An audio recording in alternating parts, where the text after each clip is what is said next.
पर आ जाएगा, फला जगह से आ जाएगा। तो ये एक बड़ी लंबी डिबेट है, इसको बेहतर करने की ज़रूरत है, लेकिन आप तो बदतर करने पे उतरे हुए हैं इसको। देखिए इंप्रेशन तो ये दिया जा रहा है कि कानून बनाना चाहिए कि कब्जे जो लोगों ने किए हुए हैं उनको खत्म करने के लिए सारी जमीनों पर अब वक्फ बोर्ड को ही खत्म कर रहे हैं ना। खत्म करवाने के लिए उसको प्रोसेस को और स्ट्रॉन्ग करना चाहिए। आप तो उसको और आसान बना रहे हैं कि कब्जे वालों का कब्जा मुकम्मल हो जाए। कब्जा करने वाले तो 2005 का मैंने पढ़ा, वो कह रहे थे कि ताजमहल भी वक्फ की जमीन है। हो कहने वाले के तो ठीक है भाई, आप एक बात समझिए कि ताजमहल अगर वक्फ की ज़मीन है तो वो वक्फ की ज़मीन भी है और एएसआई के कंट्रोल में ऐसी बहुत सारी प्रॉपर्टीज़ हैं जिसमें दो। हेलो दोस्तों, कैसा उम्मीद आप अच्छे होंगे। दोस्तों आज पे एक नई वीडियो लेके आ गया और नई वीडियो बहुत ही मज़ेदार, बहुत ही अच्छी होने वाली है। तो जैसा कि एक मुद्दा चल रहा है अभी एक मुसलमानों के लिए वक्फ बोर्ड का, ये कोर्ट में चल रहा है, इस पर बहुत बहसबाजी हो रही है और इसका और मतलब जगह जगह इस पर आंदोलन भी हो रहे हैं, कोर्ट में मुकदमे चल रहे हैं। तो उसी को लेके आपकी अदालत में रजत शर्मा जो हैं वो महमूद मदनी से वक्फ बोर्ड को लेके सवाल करते हैं। तो उस सवालों के क्या जवाब देते हैं ये देखने के लिए वीडियो देखें, वीडियो बहुत अच्छी है। चलिए वीडियो देखते हैं और देखते हैं वो क्या जवाब देते हैं उसको। एक और सब्जेक्ट जिसकी आजकल बहुत चर्चा है, वो भी 100 साल पुराना कानून है, वो है वक्फ को लेकर। और वक्फ बोर्ड के कानून में जो अमेंडमेंट किए जा रहे हैं, वक्फ बोर्ड का जो कानून है वो 100 साल पुराना कानून है। देखिए, एक तो ये सवाल के 100 साल पुराना कानून है, ये सवाल गलत है। ये कानून तो अभी अमेंड हुआ है 95 वगैरह में, कुछ इसके ऊपर काम हुआ है। एक बात ये है। दूसरी बात ये है कि औकाफ है क्या, इसको समझना ज़रूरी है। हमारे भारत में ख़ास तौर से लोगों का एक मिजाज है, सब मज़हब बिल्कुल, कि वो दान करते हैं गरीबों के लिए। तो कुछ लोगों ने कुछ चीज़ें दान करी हैं और वो दान की हुई चीज़ों के मैनेजमेंट के लिए एक सिस्टम की ज़रूरत महसूस हुई अंग्रेज़ों के ज़माने में, और उन्होंने एक एक्ट बनाया। फिर 53 में 54 में अमेंडमेंट हुआ या बनाया गया नए सिरे से, और फिर 95 में हुआ, फिर 2013 में भी उसमें कुछ हुआ है। ये ज़रूरत के हिसाब से इसको चीज़ों को मॉडिफाई किया गया है। अब ये जो नया अमेंडमेंट का सिस्टम डेवलप किया जा रहा है, इस वक्त लाने की कोशिश की जा रही है, ये उसके सही बात है। मुसलमानों के लिए जो दान कर रहे हैं, ज़मीन है या कोई भी चीज़ है, उसको लिए जो मैनेजमेंट बनाया, उस मैनेजमेंट को करने के लिए वक्फ बोर्ड बना है। तो हमारा इसमें देखिए 2-3 मोटी मोटी बातें हैं। वक्फ के पास पूरे देश में 9 लाख एकड़ ज़मीन है, और ये ज़मीन तीसरे नंबर पर, रेलवे और डिफेंस के बाद में सबसे ज़्यादा ज़मीन सिर्फ 2 स्टेट का, तमिलनाडु और तेलंगाना या आंध्रा, 2 स्टेट में इससे कम से कम 1 लाख एकड़ ज़्यादा ज़मीन सिर्फ 2-3 हिंदू इंडोमेंट्स के पास मौजूद है। बाकी ये जमीन किसी के नहीं, मुसलमानों की दी हुई जमीन है, उनकी अपनी प्रॉपर्टी है मुसलमानों, जो आप बता रहे हैं, लेकिन सरकार इसको अपने ऊपर दबाना चाह रही है, इसको हड़पना चाह रही है। एकड़ बताते हैं।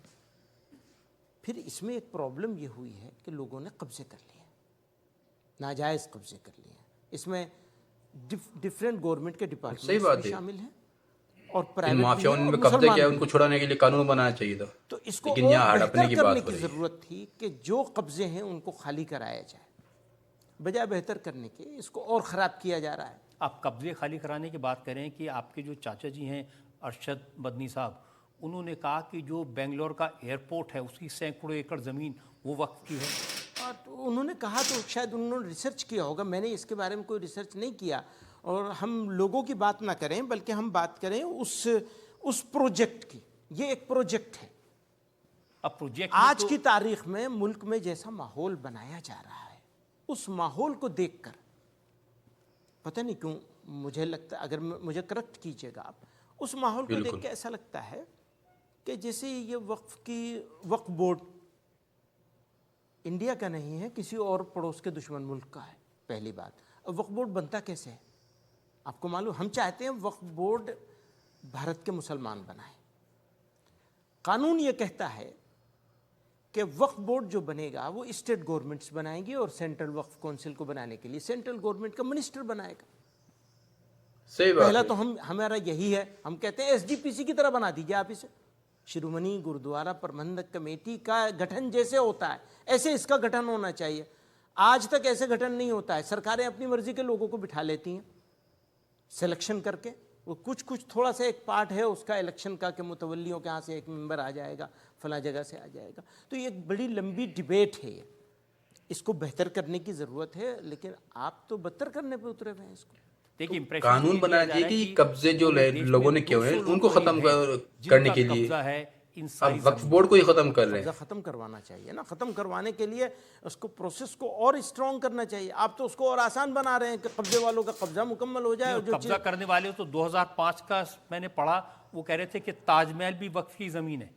हो कहने वाले के तो ठीक है भाई, आप एक बात समझिए कि ताजमहल अगर वक्फ की ज़मीन है तो वो वक्फ की ज़मीन भी है और एएसआई के कंट्रोल में ऐसी बहुत सारी प्रॉपर्टीज़ हैं जिसमें दोनों लोगों का दखल है।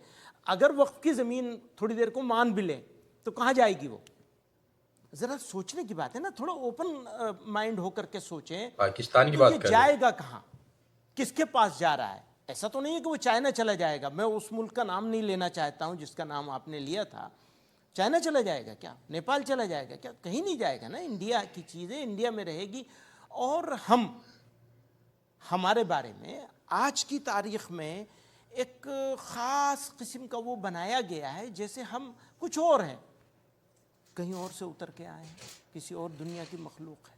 मुसलमान, इंडिया के सही बात, मुसलमान पाकिस्तान जाने की सोच थी, हम नहीं गए। थे तो ऑप्शन मिला था हमको। मैं बार बार इस बात को कहता हूँ, हमारे पास चॉइस थी, हम चूज़ कर सकते थे।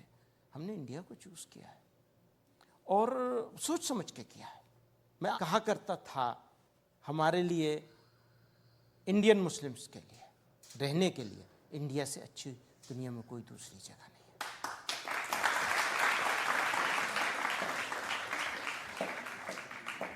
पर आज ऐसी मुश्किल जगह पे हम खड़े हैं कि सोचते हैं कहना चाहिए या नहीं कहना चाहिए। तो दोस्तों आपने ये वीडियो देखी है, वीडियो में जो है रजत शर्मा ने वक्फ बिल को लेके बहुत ही भारी हैवी सवाल जो है वो मौलाना महमूद मदनी से किए हैं और माशाल्लाह मौलाना साहब ने उनके जवाब बहुत ही अच्छे, बहुत ही प्यार और स्थिरता से उनके जवाब दिए हैं। तो दोस्तों अपने वीडियो देख के बताएं कि इनके जवाब कैसे लगे और वक्फ बिल को पूरे बात समझाया उसके बारे में।